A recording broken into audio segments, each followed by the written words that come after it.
Welcome to The Explainer. We're jumping right into a masterclass on the fundamental mechanics of business today, specifically focusing on the true nature and significance of management. I want you to think of a business not just as a brick-and-mortar building or some complex spreadsheet, but as a living, breathing entity. And just like any living thing, for it to survive and actually thrive, it needs a system to guide it. That system, my friends, is management. Here's a quick look at our syllabus for today. We're going to completely break down the anatomy of a business. We'll kick things off by defining the management machine, debate whether it's an art, a science, or a profession, and then map out the 3 levels of management. After that, we'll unpack the 5 core functions, look at the sheer power of coordination, and finally explore the 4 key functional areas. All right, Section 1, defining the management machine. To start building our business body, we really need to understand its lifeblood. What exactly is management, and why is it absolutely indispensable? Well, there's this fantastic quote from Kuntz and O'Donnell that hits the nail on the head. They say, "Management is the art of getting things done through others." It's so simple, but so true. A single person literally cannot do it all. The second more than one person joins hands to complete a task, you suddenly need planning, delegation, and direction. At its core, management is entirely about human cooperation.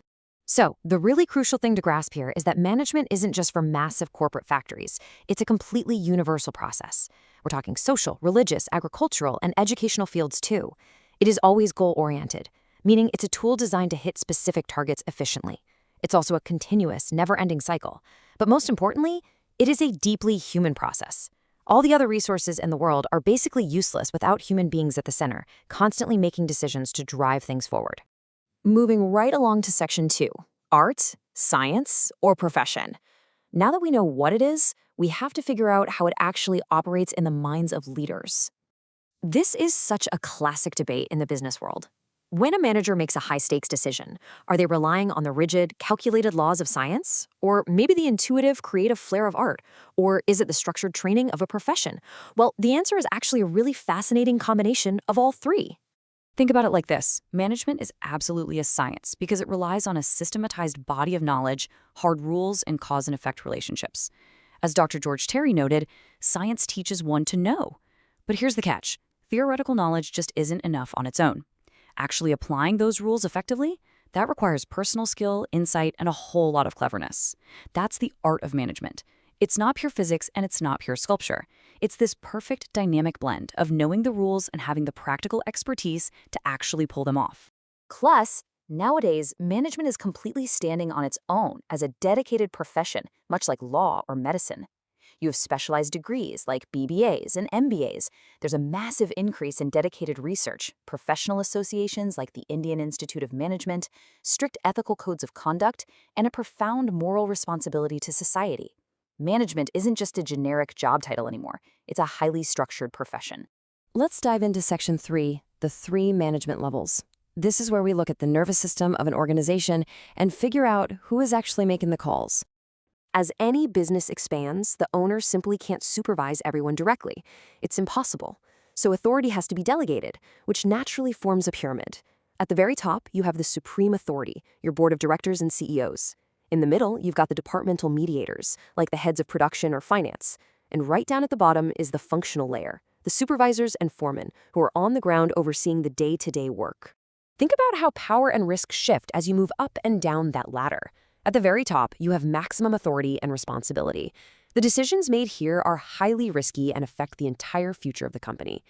As you move down to the middle and bottom levels, you're doing a lot more administrative implementation. The overall risk and scope of authority definitely decrease. But honestly, that bottom level is where the actual magic happens. Their successful performance is what turns top-level dreams into reality.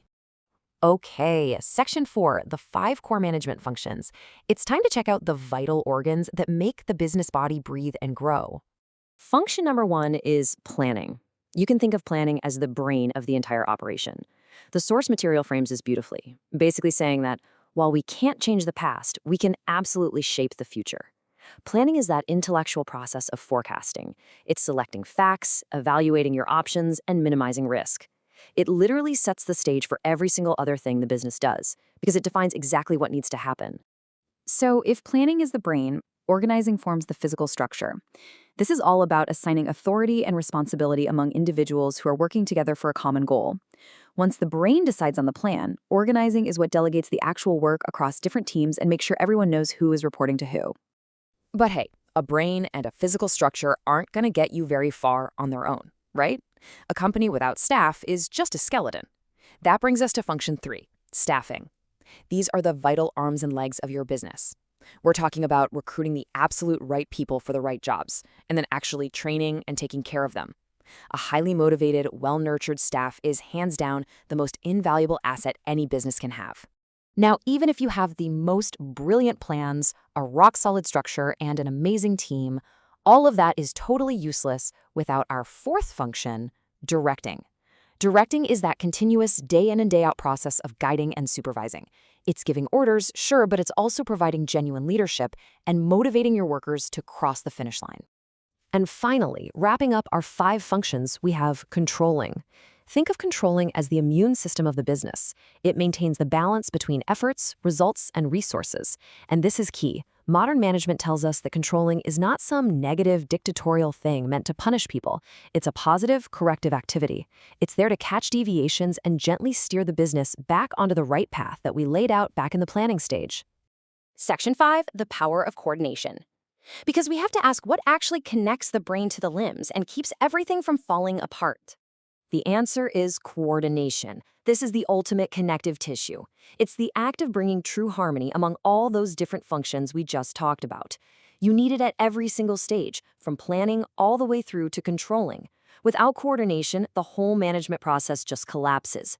It's your insurance policy that no work is left half-finished, nobody is duplicating efforts, and you're getting the absolute most out of your resources. Let's bring it all home with Section 6, 4 key functional areas. Time to step out of the theoretical and look at where these principles are applied in the real world every single day. Pretty much every major corporation relies on these 4 distinct functional arenas. Marketing management bridges the gap to the outside world, handling the product, the pricing, and the hype. Financial management is the wallet, managing the capital, the taxes, and the budgets. Down on the floor, production management dictates quality control and the technology used. And tying the whole shebang together, that's human resource management. And I really want to emphasize this. Of all these elements, the human aspect is arguably the most crucial. Your employees are your live assets. Unlike a piece of land or a server rack, humans require proper care, a great environment, and respect. When your HR management successfully links the personal dreams of your employees with the big picture goals of the business, the results are incredible. You see a massive boost in loyalty, efficiency, and ultimately, profitability. So what's the big takeaway here? It all points to one undeniable fact. You could have the greatest business idea in the world, millions in capital, and top-tier materials, but without effective management, it's going absolutely nowhere. A business needs that living anatomy, from the brain of planning all the way down to the connective tissue of coordination, to survive. So knowing how this powerful machine actually operates, the real question is, how are you going to apply these principles to manage your own future? Thanks so much for joining me on this explainer, and I'll see you next time.